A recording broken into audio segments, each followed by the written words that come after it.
বন্ধুগণ, আজকে আমি আপনাদের সঙ্গে শেয়ার করব না কুড়নি না ভাঙার একদম সহজভাবে নারকেল কোড়ার একটা রেসিপি। আর এই জন্য আমি প্রথমে নিয়েছি একটা বড় সাইজের নারকেল। এই নারকেলটাকে আমি নড়িয়ে দেখে নিলাম জলের পরিমাণটা একটু কমই আছে। আর এই জন্য আমি এবার নারকেলটাকে প্রথমে ফুটো করে নেব। যে কোনো একটা সাইডে আমি চাকু দিয়ে এইভাবে গোল করে ফুটো করে নেব।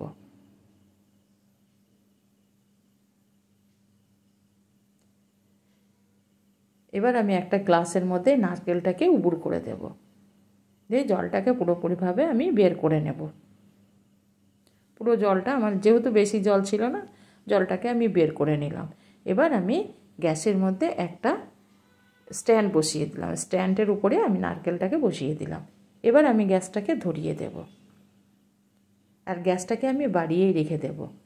এবার এই নারকেলটাকে আমি পোড়াবো। আর গ্যাসটা কমালে হবে না, গ্যাসটা বাড়াতেই হবে, বাড়িয়ে রেখে দিতে হবে। এইভাবে আমি যেহেতু নারকেলটা এখন ঠান্ডা আছে, সেই জন্য আমি হাত দিয়ে এটাকে ঘুরিয়ে ফিরিয়ে পুড়িয়ে নেব। হ্যাঁ বন্ধুরা, যখন নারকেলটা আমি ঘোরাবো তখন গ্যাসটাকে একদম কমিয়ে দেব, দিয়ে আমি হাত দিয়ে এইভাবে ঘুরিয়ে নেব।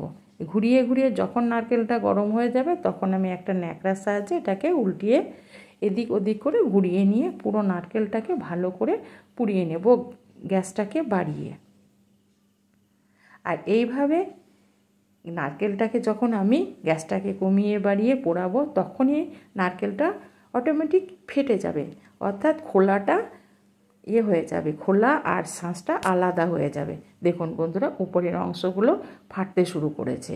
আর যদি আপনাদের নারকেল কোনো কারণে না ফাটে তাহলে মেঝেতে কিংবা কোনো একটা জিনিস দিয়ে একটু বাড়ি মারলে কিন্তু উপরের খোলাটা ছেড়ে যাবে। আমারটা অটোমেটিক ছেড়ে গেল খোলা থেকে। দেখুন আমি এইভাবে পুরো নারকেলটাকে একদম পুড়িয়ে নেব, আর পুরো চারপাশটায় এইভাবে নারকেলের ফেটে যাবে। দেখুন আমার পুরো নারকেলটা ফেটে গিয়েছে। এবার গ্যাসটাকে আমি বন্ধ করে দিলাম। এবার পুরোপুরিভাবে ঠান্ডা করে নিয়েছি। ঠান্ডা করে নেওয়ার পর আমি একটা চাকু দিয়ে এইভাবে চাপ দেব, আর উপরের এই খোলাটা অটোমেটিক ছেড়ে আসবে শাঁস থেকে। আর এইভাবে দেখুন বন্ধুরা, আর পুরোপুরি যেহেতু এখনও আমার ভেতরটা একটু গরম আছে, আমি ভিডিও করব, সেই জন্য আমাকে এটা তাড়াতাড়ি তৈরি করে নিতে হবে। আর যদি আপনাদের হাতে সময় থাকে এটাকে পুরোপুরিভাবে ঠান্ডা করে নেবেন, তাহলে উপরে যে খোলটা আছে সেটা অটোমেটিক ছেড়ে যাবে একটু হাতে চাপ দিলেই। দেখুন আমি যতটা পারলাম হাত দিয়ে ছাড়িয়ে নিলাম। এবার আমি ওই চাকু দিয়ে একটু করে চাপ দেব, আর আমি পুরো শাঁসটাকে খোলা থেকে ছাড়িয়ে নেব হাত দিয়ে। দেখুন হাত দিয়ে উঠে যাচ্ছে। যখন নারকেলটা পুরোপুরিভাবে ঠান্ডা হয়ে যাবে তখন এই শাঁসটা নারকেলের খোলা থেকে পুরো একদম একটু চাপ দিলে ওঠানো হয়ে যাবে। এই দেখুন অর্ধেকটা অংশ উঠে এলো। এবার আমি একটা চামচের পেছনটা দিয়ে একটু চাপ দিলাম, আর পুরোটাই আমার উঠে গেল। এইভাবে আমি সমস্ত নারকেলের শাঁসটাকে বের করে নিলাম। এবার যে উপরে যে বাদামি কালারটা থাকে সেটাকেও তুলে ফেলে দিতে হবে, না হলে আমার যে নারকেল কুটটা লাল হবে। সেহেতু যে জিনিসটা আমি তৈরি করব সেটা কিন্তু একটু কালো লাগবে, সেই জন্য আমি এটা উপরের অংশটা চাকু দিয়ে এইভাবে চেঁচে দেব।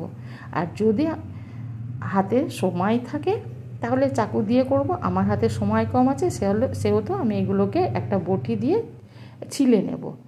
আমার এইভাবে আমি সমস্ত নারকেলগুলোকে উপরের অংশটাকে ছিলে নিলাম।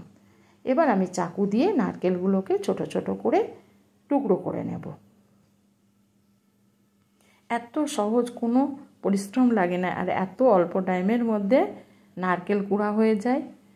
একবার বানিয়ে দেখলে আর বটি কিংবা কুড়নি দিয়ে নারকেল কুড়াতে ইচ্ছেই করবে না। সমস্ত নারকেলগুলো আমার এইভাবে ছোট ছোট করে টুকরো হয়ে গেল। এবার আমি নিয়ে নেব একটা মিক্সিং জার। মিক্সিং জারের মধ্যে আমি অর্ধেকটা নারকেল কুচি দিয়ে দেব। আমি নারকেলগুলোকে দুবারে পিষে নেব, যেহেতু একেবারে পিষবো না, অনেকটাই নারকেল, আমি দুবারে এগুলোকে পিষে নেব। এবার ঢাকনাটা লাগিয়ে আমি মিক্সিতে 2-3 বার ঘুরিয়ে ঘুরিয়ে এগুলোকে আমি একদম মিহি করে পিষে নিলাম। দেখুন বন্ধুরা, কোনো গোটা ভাব নেই, একদম যেটা কুড়নিতেও হয় না, কুড়নিতেও মোটামুটি একটু আধটু গোটা চলে আসে। এবার আমি মিক্সিং জার থেকে নারকেল কুড়াগুলোকে ঢেলে নেব। একদম একটুও কালো অংশ নেই বা বাদামি অংশ নেই। দেখুন বন্ধুরা, একদম সাদা ধপধপে, একদম একটাও গোটা ভাব নেই। আমার একবার এটাকে মিক্সি থেকে বের করে আমি প্লেটে ঢেলে রেখে দিলাম। আবারও বাদ বাকিগুলোকে আমি আবারও এক মিক্সিং জারের মধ্যে নিয়ে নেব। ঠিক একইভাবে 2-3 বার ঘুরিয়ে আমি নারকেলগুলোকে কুড়ে নেব। এইভাবে দেখুন, কোনো দলা ভাব বা মোটা ভাব বা মোটা অংশ নেই, একদম মিহি একটা নারকেল কুড়া হয়ে গেছে। এবার আমি সমস্ত নারকেলের কুড়গুলোকে একটা প্লেটের মধ্যে উঠিয়ে নেব।